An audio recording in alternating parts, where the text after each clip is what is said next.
What conditions might there be required, again, if you can generalize, for a lightning strike to do considerable damage, other than perhaps the fuel, as you mentioned? Well, if it were to incapacitate the crew, for example, or particularly at nighttime, where it would have a very blinding effect and make it difficult for them to see immediately, it might affect the flight control system that would be driven electronically.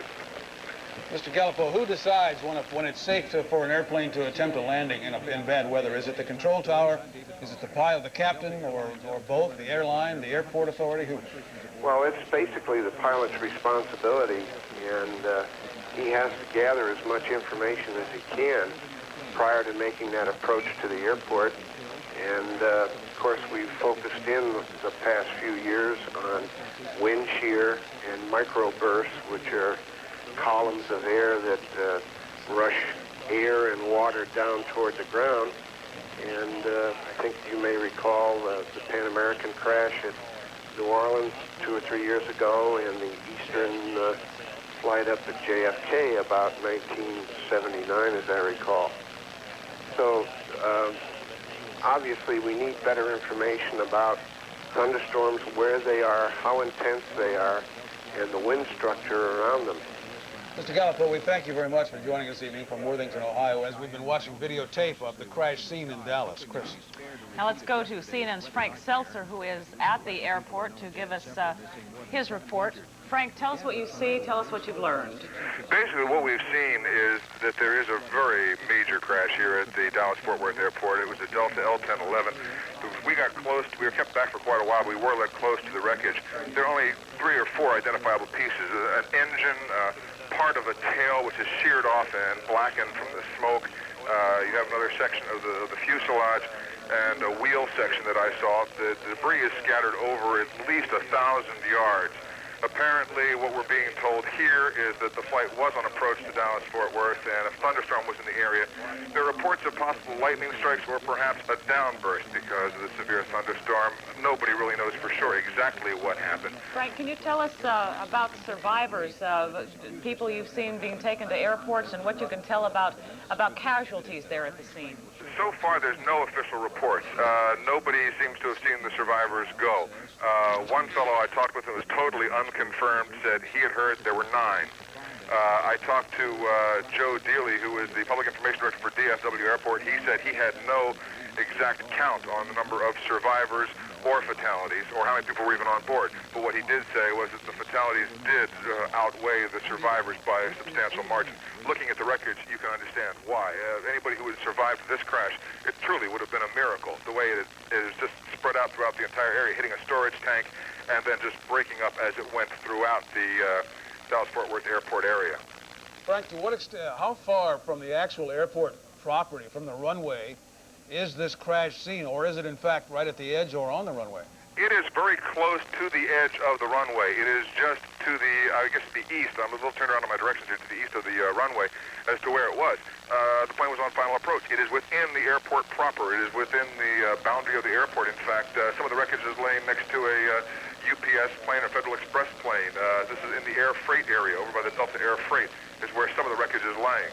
And right. Say there were the storage tanks that I assume contain the jet fuel for the airport, and that's what one of them was quite dented. Frank, we're looking at videotape of some of the people who have been injured or perhaps killed in this crash. This tape was shot at least an hour ago, perhaps by now an hour and a half ago, or even a little longer than that. What is the scene there now, as best you can see it or have seen it, in terms of, are they still hunting for victims, or is that part of the process finished now? No, they're still looking. What's happening right now is you have some military helicopters that are... I think we've lost the telephone connection. Frank, are you there? Yes. Can you hear me? Yeah, start again with the, when we're talking about the scene right now. Yes, basically what is going on now is there are probably a score of helicopters, if you can hear me, going over the area, going back and forth, looking for survivors, and teams are just combing the area. They're still looking for people out there. It's probably going to be quite a while. The process is still there. Ambulances and fire units have been called in for all over the Dallas-Fort Worth area, as everybody's trying to get a handle on exactly what happened here, who is left, and what is going on. Right now, there is a news conference with Delta at the DFW airport, I'm told. where they are trying to give some more information, but again, their information is still sketchy. All right, Frank, we're going to, Frank, we have the news conference coming up, so let's stand by, Frank Seltzer. Let's go to the Delta news conference at the Dallas airport. A bit later on, a little bit more detail. Do you know what the winds were at the time of the crash? I don't know. Did the plane make a call on the way down? I've heard that report, but it's unconfirmed right now, as far as I know. Matt, what are you doing about the families to get them updated information? Are they being given other information from other people? Well, we have them sequestered right now, and we have our people with them and feeding them information as it becomes available. Have you been able to identify any of the bodies for any of the people that are here? Not to my knowledge, no. When will that information be released? When will we know who's on the manifest? I'm going to try and get that to you as fast as I can this evening. Yes. I have a fellow that'll be up here shortly, and he'll give me the information. Do you think you ask a family member or someone to see if they would come up here and speak to some of us? I'll explore that for you, okay? What time is the police here to go to? 6:41 out of here to L.A., due in at 7:30 into Los Angeles. 7:30 p.m. Pacific time. What's Delta doing at the other end? I'm sure we have, we'll have people there to take care of it. But you don't have any information on that? Not right now, but I'm sure that there are people there that are waiting to be with me. Can you say how the crew fared? Were there any deaths among the crew? I don't know if there's survivors among the crew or not yet. What is your name? It's Matt, M-A-T-T, Guilfoyle, Guilfoyle, District Director of Marketing for Dallas and Fort Worth. Matt? And yes. Guilfoyle, Guilfoyle.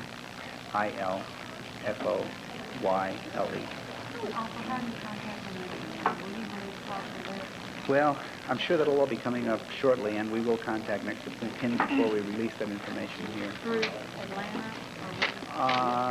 It'll be a joint effort. If there are survivors outside of the immediate DFW area, I'm sure Atlanta will contact them and we'll take care of the folks that are here. Somebody in Atlanta, just call them on the phone? No, usually we'll go in person. We'll usually go out to the house in person, someone from the company, yeah. You know, Matt, were there any groups or tours or anything like that on the plane? I don't yet. I should be able to be a little more specific shortly.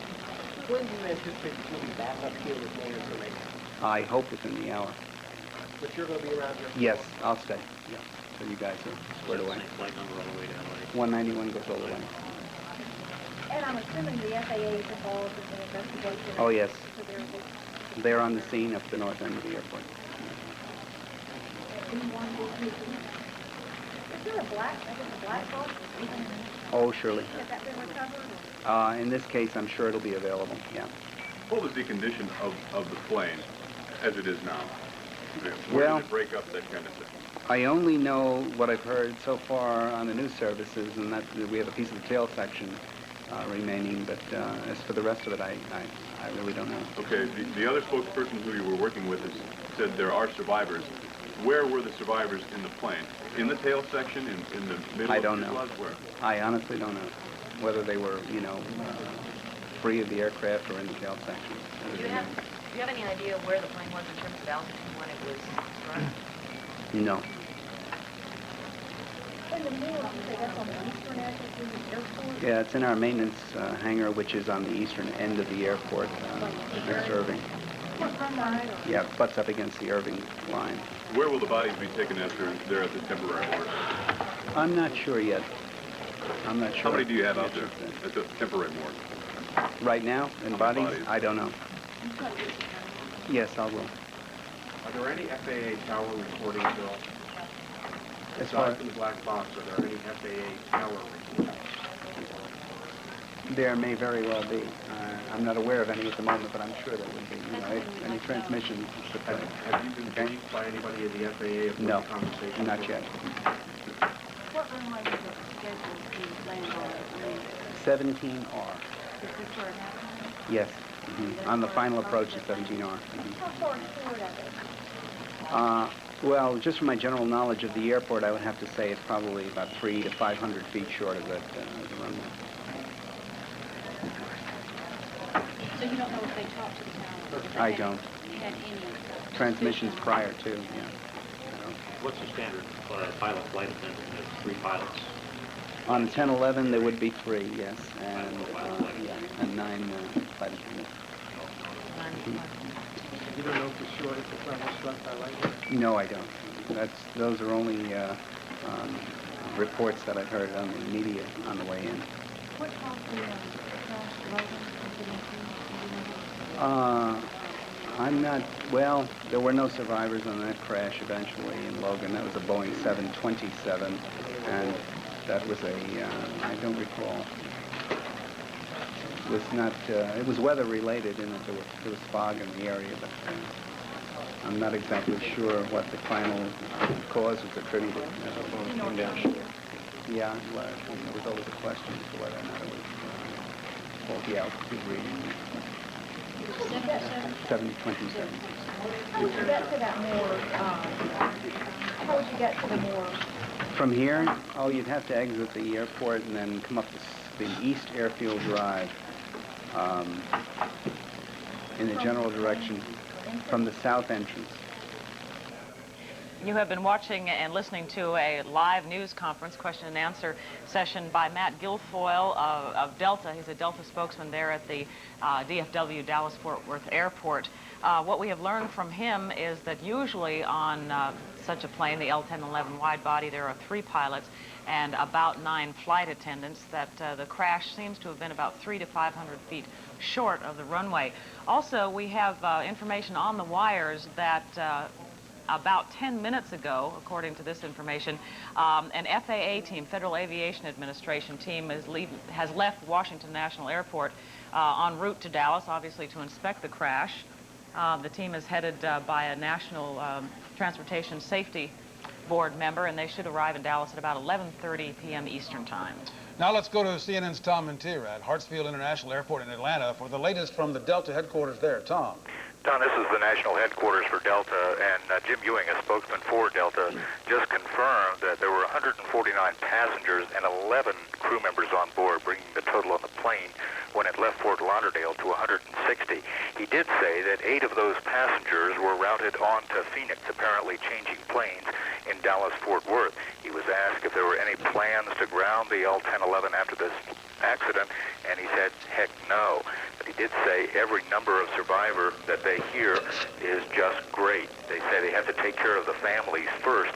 Several Delta officials were seen going into a secure area with 2 handfuls of Xerox manifest lists about 10 minutes ago. So they are now starting to go through the list of passengers and try to match it with reports from the hospital.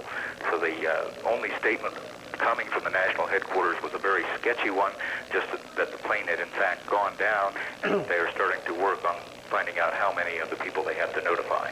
All right, Tom Mintier, thank you for the update from Atlanta Airport, headquarters for Delta Airlines, as we've been watching videotape from Dallas there, the crash scene.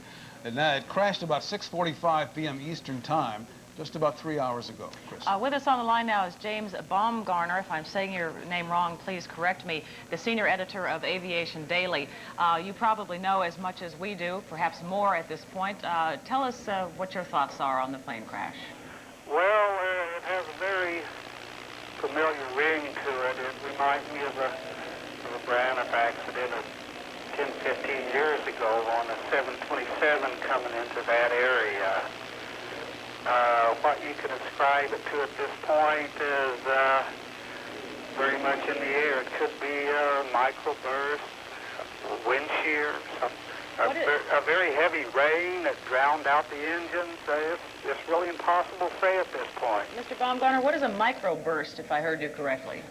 That's a very, very intense burst downward of wind in a very localized area that the Denver airport is very familiar with, as a matter of fact.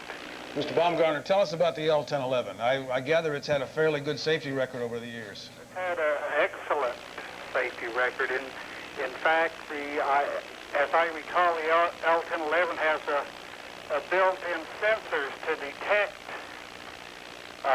wind shear and accommodate it.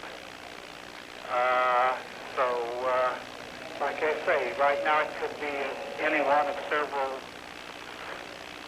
causes. From what you know of the Dallas airport, how does it stack up in terms of safety, its record as well as its facilities with other airports around the country? Oh, the Dallas airport, the DFW airport, has a very, very excellent safety record with long, straight-in type of approaches and all kinds of safety aids for the flight crews. There's no problem with the airport itself. It's just this is a season for thunderstorms, and thunderstorms can do very strange and frightening things. There were reports by some eyewitnesses that they believed that it was struck by lightning. Is that a possibility that any plane might be struck by lightning and then explode? Well, they can be struck by lightning, but aircraft have systems to deal with lightning, to dissipate it, to scatter it throughout the plane and not to disrupt the instruments or the control. And for the record, Delta Airlines safety record also is exemplary, is it not?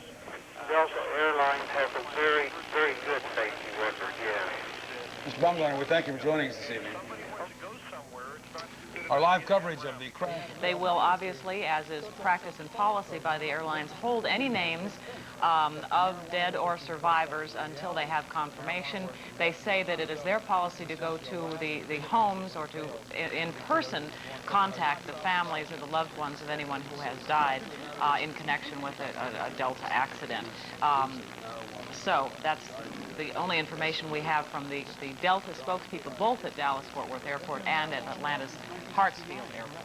Right now, I'd like to call in our weatherman, Don Carson. He not only knows a lot about the kinds of weather that could have been, we say could have been responsible for this crash, he also is a licensed pilot and so has the special kind of knowledge that pilots need to have about weather. Don, we've heard a lot of talk tonight, speculations for sure, but some talk about such things as wind shears, microbursts, downbursts, that sort of thing. First of all, what is a wind shear? Well, Don, it's a tremendous wind that any given thunderstorm on any given day, especially this time of year, is capable of producing. We've had a number of times throughout the summer and the spring months where thunderstorms have recorded winds of 80, 90, even over 100 miles an hour. And this is just a localized thing. This is just a localized thunderstorm, again, on an average day. It doesn't have to be a tremendous weather system that even produces tornadoes. So any given thunderstorm, any given time can produce, again, wind shear. We've also heard the term microburst. It's just a tremendous amount of energy transformed into the form of high winds, which can have a drastic effect on airplanes. Especially as they land and take off, I guess. Exactly. That's when an airplane is at its most critical point. During takeoff, during landing, they're near the stall speed at that time. Things are very, very critical. And anytime you get near stall speed, all you have to do is have just a small change, a small shift in the wind, and to bring it down below the stall speed. And especially an aircraft that size, when you get below stall speed, you're talking a very critical factor indeed. Don mentioned just a little while ago, New Orleans several years ago, that believed that airline crash was attributed to wind shear itself. Again, it really is amazing. It's amazing even to meteorologists the amount of energy that any given thunderstorm on any given day can produce. And this is the reason why pilots, small pilots and large airline pilots, are very wary of this sort of thing. In fact, any wise pilot, whenever he sees thunderstorms developing in the general area where he plans on flying, he will not fly in that general area. Not because he doesn't want to get rain on his windshield, it's because he knows the power of thunderstorms, he knows what they can do, and their potential destructive force. Don Carson, as a pilot, you know about such things. You also have been tracking the same weather system into which this airplane was flying and tried to land. As a pilot and as a weatherman, as you track that weather, planes fly in and out of bad weather, rainstorms, and this particular rainstorm described by eyewitnesses as a blinding rainstorm. Tell us about that. It's common practice, and that you said it makes pilots nervous. Right, Chris. Well, I don't want to speak too much to the situation at the DFW airport because I don't know what the situation was there at the time this accident happened. But a lot of airports, because of the wind shear factor, will shut down the airport. In fact, just not too long ago, in fact, it was just the other day for a short while here at the Hartsfield International Airport in Atlanta, because of big thunderstorms that we had developing during the day, the airport was shut down for that one reason, because of wind burst and because of potential wind shear. And a lot of airports are equipped with equipment that can detect wind shear, and if they detect it and if they see that it has happened because of its track record in the past, they'll just shut down the airport. What about a microburst? I gather this has some kind of a sharp downward force of the wind. Tell me about that. That's right, Don. Again, as I said before, any given thunderstorm is just capable of producing a tremendous amount of energy. This energy has to be let out in some fashion. And, well, we see it when we hear straight line winds in a thunderstorm. That, in effect, is a microburst. You see areas where big thunderstorms come through, and you'll see in just a very short area, there'll be maybe 5 or 6 trees blown down, or even one tree blown down, or the roof taken off a house. A lot of times, what is attributed to a tornado, because you see a roof off a house, you imagine, gosh, only a tornado could do something like that. Well, actually, it was a microburst. It was straight line winds from this tornado. It could have gusted up to 80, 90, 100 miles an hour, and only lengthwise could have only been maybe even a couple of 100 feet or a couple of 100 yards. It doesn't have to be very far in its destructive path. And if it hits an airplane coming in, again, during those very critical times, during a landing or during a takeoff, where they're right at the threshold of that stall speed and things are very critical, which is a reason why they tell you to buckle up your safety belts when you come in for a landing or a takeoff, is because those times are the most critical times by far. So that's, again, another reason why a little bit of wind or even a big bit of wind hitting a plane at just the right, make it at the wrong time and make it high enough, it can have a drastic and a disastrous effect. All right, Don Carson, thank you for your insights as both a pilot and a meteorologist. That's right. Don will join us in the next hour tonight on CNN Evening News with a look at the weather in that part of Texas early this evening, what they can expect now, and, of course, the national weather picture as well. Let us recap for you now for those of you who may have joined us late. Delta Airlines Flight 191 crashed on landing this evening, on attempted landing at the Dallas-Fort Worth International Airport between Dallas and Fort Worth in Irving, Texas. As far as we know now, there have been some people killed, somewhere between 10 and 20. The figures are not clear at this point. Also, we're told there have been some survivors. The plane apparently was in a blinding, severe thunderstorm when it landed. Some eyewitnesses claim it was struck by lightning. The plane did explode. It broke into several pieces, the tail section of which you just saw there. There were at least 160, perhaps 161 passengers on board the plane. Apparently, the crash occurred about 3 hours and 10 minutes ago at the Dallas-Fort Worth Airport as the plane was approaching. It originated in Fort Lauderdale, Flight 191, with a stop there at the Dallas-Fort Worth Airport, and then its destination was Los Angeles. Our reporters in Los Angeles, obviously, are getting together now and will bring us either within the next hour or as soon as possible information from there. The plane was, I don't know whether Don mentioned it or not, the authorities are saying there were 160 people on the plane, 11 crew members and 149 passengers, or 161 people. Again, the information we're getting, some of it conflicts, but roughly 160 people on this plane that can carry up to 300 people. Our coverage continues, and with the great thanks to WFAA in Dallas for their help in our coverage tonight. We continue on the CNN Evening News in about 2 minutes. Experience life on CNN. She's such a hard... You going today. How will you get there? Take the RTA. It's never slow going, in the know going. It's easy going every day, cause the RTA is going the way you want to go.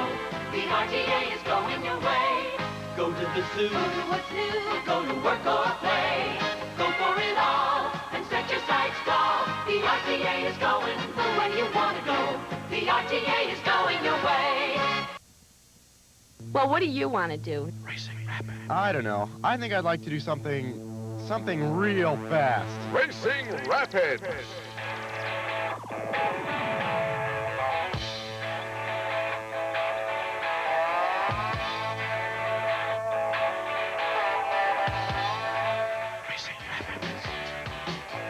Hey, that was fast. Say, where is this place anyway? It's Racing Rapids, silly, in Dundee, Illinois. Comfort's coming. Gonna be a sizzler. I'm gonna make some folks real happy today. Comfort's coming. And I'll be that this air conditioner's up to 40% more energy efficient than the one it replaces. Comfort's coming. Saving energy while you're cooling off. How could you beat that? the best prices of the year on any model air conditioner now through September 15th at PJ Heating and Air Conditioning, the energy specialist. Survivors may number anywhere between 11 and 16. There may be many more. We're still not sure. Somewhere between 10 and 25 people may have died in this crash. We're looking now at videotape of the aftermath of the crash. Somewhere between 200 and 300 feet off the edge of the end of the runway at the Dallas-Fort Worth Airport, about 6:45 Eastern Time tonight. The Delta is Flight 191, a Lockheed L-1011 jetliner, a wide-bodied aircraft. It was going from Fort Lauderdale, Florida to Los Angeles with a scheduled stop at DFW, Dallas-Fort Worth. The plane tried to land in Dallas in a severe thunderstorm. At least 2 eyewitnesses said the plane may have been struck by lightning. The plane exploded, broke into several pieces, as you can see by this videotape. There were a number of people killed. There are some survivors. Rescue workers rushed to the scene and have taken some people to area hospitals in Dallas, including Parkland Hospital. Spokesmen for the airline have said that they have a manifest list that shows 160 or 161 persons on board the plane, including a crew of 11 or 12 members. We have no idea yet of who the people were who had died, nor do we know the names or the identities of any of the survivors. All of that is being withheld at this point as Delta Airlines and the Federal Aviation Administration tries to sort it all out. Because the plane crash occurred at local time there in Dallas at 5:45, busy rush time for people in automobiles, a busy rush hour time in the airport itself. There were many eyewitnesses to this crash. One of those eyewitnesses was driving along the highway that runs right along that particular runway of the airport. His name is Anthony Rogers. He was driving by the airport as the crash occurred. He says his car was hit by the plane on its way down, or at least touched by the plane. Right now we're going to show you his videotaped account, his telling of the account, as he told it to WFAA reporter Dave Cassidy. I was headed west on 114, and the rain was so hard you couldn't see 30 foot in front of you. And all of a sudden it seemed like just caught a tire, a glimpse of a tire, and a big jolt just bounced my car. I pulled over and trying to gain myself, and I got out and walked over toward this other car and saw the guy had been taken out of it, and he was like 30 foot from his car. He was decapitated, and I don't know, it's just still trying to gather everything right now. I can't believe it happened. So his car, did the plane hit your car and then hit his car? Yes. What happened? Did you see anything after that? I turned back and I saw just like a big explosion right over there, the ball of fire and the mushroom cloud. Any sign of life coming from that in terms of anybody running from the plane or anything like that? None whatsoever. Okay. How bad did the situation get out here? We see several smashed cars. As far as I know, my car and the other car over here is the only one that got hit. The other wrecks are just vehicles themselves hit each other. So the one man you say is an apparent fatality would be the only casualty out here as far as motorists. Is that right, as far as you know? Yes, that's correct. As we said, Delta Flight 191 was bound for Los Angeles. So there are a lot of nervous and worried and upset people at the Los Angeles International Airport at this hour. CNN's Andrew Holtz is there, and we call him in now for an update. Andrew.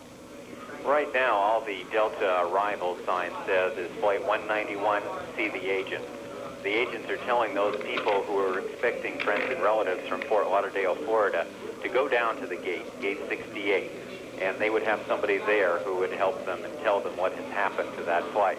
As for the many people who are waiting for friends and relatives to get on Flight 191 in Dallas, those people have been moved over to flights on other airlines, and they will be arriving in Los Angeles later this evening. So they'll begin. Andrew Holtz, let me interrupt you. Please stand by. We're going now to Atlanta to hear from FAA official Jack Barker talking live with WSB reporter Terry Wood.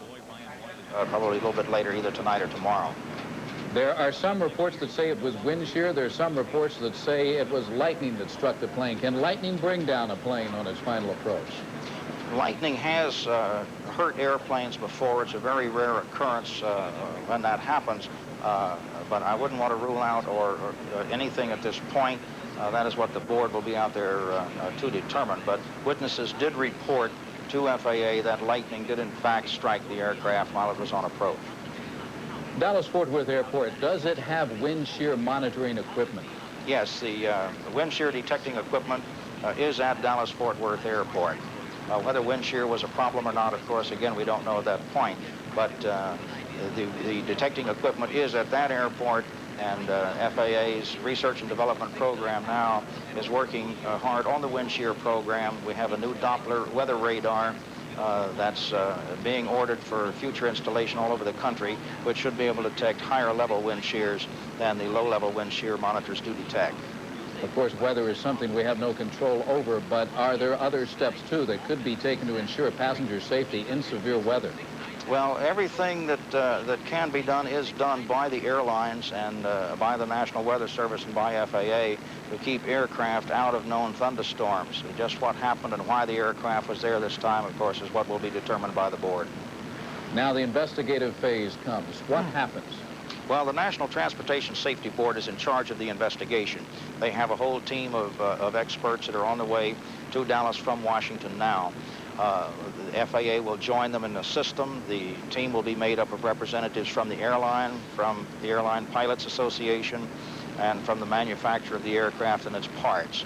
They will painstakingly delve into it, talk to all witnesses, actually piece parts of the airplane back together, go through the cockpit voice recorder, the flight data recorder, the air traffic control recordings. There's an awful lot they can do to investigate this to determine the probable cause. Mr. Barker, thank you very much for joining us. Jack Barker, the Public Affairs Officer of the FAA Southern Division. He'll be checking back with us on Action News at 11 o'clock tonight. Once again, to update the situation, we thank Terry Wood from WSB in Atlanta and his conversation live for you tonight with the spokesman for the FAA, Jack Barker. Chris now has Andrew Holtz on the line from Los Angeles International Airport. Chris. Andrew, we interrupted you. I apologize for that. Los Angeles was the ultimate destination of Flight 191, so continue with what you were telling us about the information at that end. Well, the flight was scheduled to arrive about a half an hour from now. So anybody that is coming in who is expecting to meet somebody on that flight is just sees a sign on the arrival sign that says Flight 191, see the agent. The agents are directing friends and relatives of those passengers coming from Fort Lauderdale, those people who were on the plane when it went down, to the gate that it was originally intended to arrive at here in Los Angeles. Those people are being taken into a room near that gate, and then Delta spokespeople and officials are giving them what information they have at that point. As for the people who were going to board Flight 191 in Dallas and come into Los Angeles, those passengers are being routed onto other flights, and the people who are going to meet them here in Los Angeles are being directed to those other flights so that they can see their friends and relatives who managed not to be on that plane when it went down in Dallas. Andrew Holtz, thank you very much for that live report from Los Angeles. People have survived. The numbers are unclear at this point. What you're looking at now is videotape of a car that was driving along a Texas highway near the airport runway. A portion of the plane bounced off of one car, did not injure the driver, crashed into this car, and decapitated the man who was driving that car. He was dead, of course, on the scene there. The other man survived to tell about what happened. That is one of the large water storage tanks, which was struck by a portion of the plane. You know, as you're looking at now is the rescue people and police and others who are on yards to the crash site for just 3 minutes, and then we have to come back in groups of 4. But I talked to Jerry Fensky, who was a mechanic here at DFW Airport. He was no more than 100 yards from the plane when it went down. He was on the phone. He said, somebody ran in and said, "Oh my God, call the fire department. The plane's on fire." He went out and he saw passengers and debris strewn everywhere. Now, listen to what Jerry said as he walked back to the tail section of the plane. Here's what he said. I ran into one of my mechanics, and we heard somebody hollering in the tail section, and there were people trying to work from the right side, but they couldn't get to her because she was laying head down in the baggage bin. The floor had ripped open, and the seat had come out, and somehow she went down head first into the valley pit. She was yelling, hollering and screaming. So what you do? And so Andy and Andy P. Morosi, he's one of my mechanics. What'd you do? I ran over to the right-hand side of the tail section and opened them, got Andy on my shoulders, and he took a big board and banged on the emergency release handle on the door on the right-hand side of the tail section.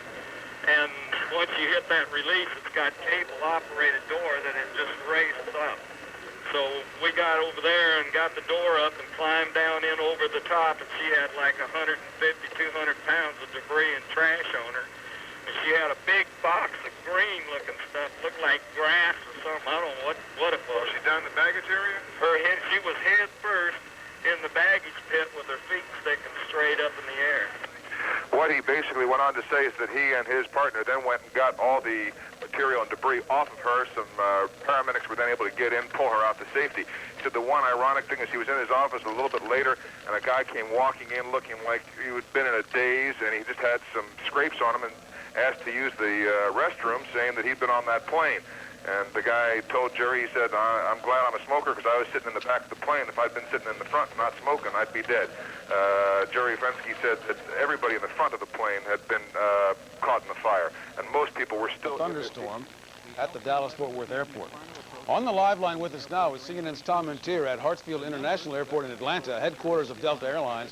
Tom, I understand you have some updated information for us. Yes, James Ewing, the spokesman for Delta, just brought us some new information.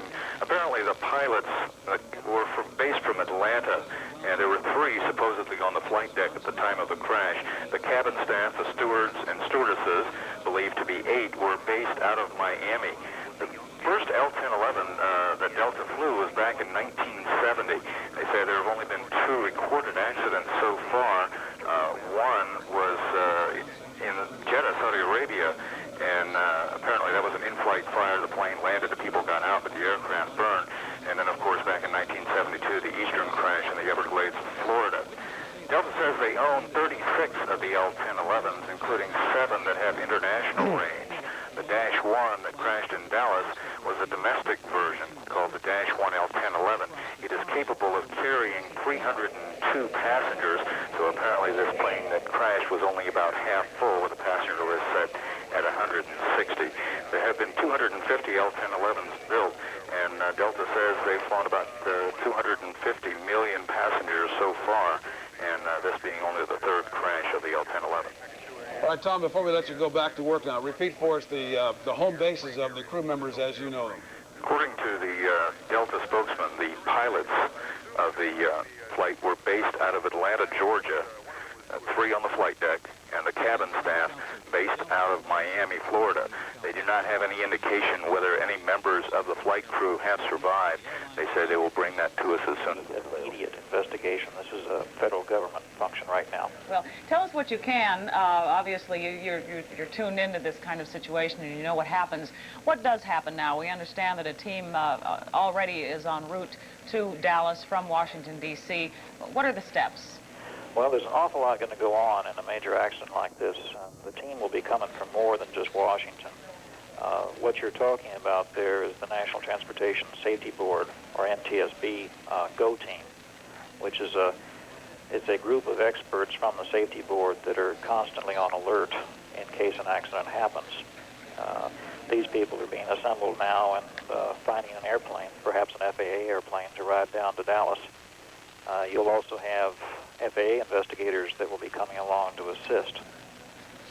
Those FAA investigators, some of them will be coming from Washington, some probably from Atlantic City, where they have a group of fire safety experts, and I'd expect that some will come down from Oklahoma City, where they have a number of experts in crashworthiness, fires, and investigation or evacuations. And obviously that investigation will begin probably within the next hour in Dallas as soon as the team, which is en route from Washington, lands there and gets right to work. Now we want to look at the history of some air disasters, some air crashes that have involved Americans. We turn now for that to CNN reporter Jim Kemp. May 25th, 1979. The nation was shocked by the worst air disaster in American history. It happened in Chicago. An American Airlines DC-10 flying out of O'Hare Airport crashed in a ball of flames after losing an engine on takeoff. There were 273 people on board. There were no survivors. Federal aviation authorities determined that the crash was probably caused by the engine tearing loose from a faulty mounting. 154 people were killed when a Pan Am jet crashed in Kenner, Louisiana in July of 1982. The Boeing 727 had taken off from New Orleans International Airport during a heavy rainstorm. The aircraft crashed immediately after takeoff and ripped through several blocks of a residential neighborhood. On September 25th, 1978, 150 people were killed when a Pacific Southwest Airlines jetliner crashed into a single-engine plane over San Diego. The collision occurred as the Boeing 727, with 135 people on board, was preparing to land at Lindbergh Field. The crash killed all passengers on both planes, as well as residents of the neighborhood where the planes went down in flames. Only 5 people out of 79 survived when an Air Florida Boeing 737 crashed into the 14th Street Bridge in Washington, D.C. That was January 13, 1982. The passengers who died were either killed on impact or they drowned or froze to death in the icy Potomac River. And it was September 1st, 1983, that an international crisis was triggered when the Soviet Union shot down a Korean airliner over Soviet airspace.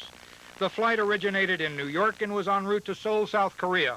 All 269 people on board were killed when the plane was struck by a heat-seeking missile launched by a Soviet jet fighter. Oddly enough, the plane crash tonight near Dallas was Flight 191. The Chicago crash, the worst in the nation's history, was also Flight 191. Jim Kemp, CNN. The plane that crashed at the Dallas-Fort Worth Airport this evening was made by Lockheed Company. It is a wide-body jet called an L-1011.